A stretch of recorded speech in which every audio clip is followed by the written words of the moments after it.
ดักยิงดินแดนอาหารสำเนียงภาษาต่างกันฮักแข่งกันเหมือนปั้นข้าวเหนียว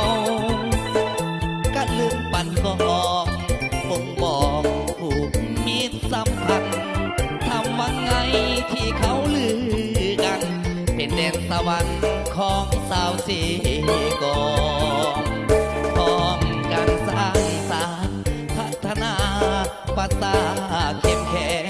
คิดฮอดหลายเด้สาวท่าแดงปลูกหมากแดงกับพี่ใบสามได้มาเห็นแล้วไอ้นี้บ่อยากจากลาเหมือนดังเดือนดาวหงฟ้าสาวภาษาที่น้ำใจแสนดี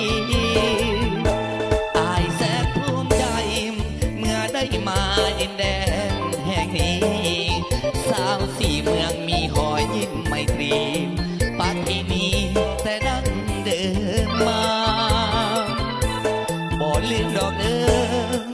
หากอายมีบุญวาสนาจะขอเมื่อเป็นเคยแม่ยารออายกลับมาเด้อสาวเสกเจ้าโอ้มอบให้พี่น้องสังแข่งเสกของมัดสุดสุดเด้อเจ้าปีใหม่2017ขอให้มีสุขมีไส้สุขภาพแข็งแรงแข็งแรงเจ้าโอ้โอ้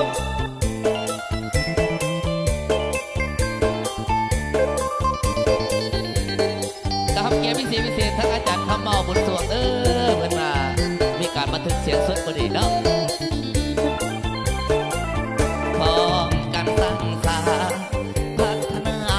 ภาษาเข้มแข็งคิดฮอดหลายเด้สาวท่าแดงปลูกหมากแดงกับพี่ใบสามได้มาเห็นแล้วอายนี้บ่อยากจากลา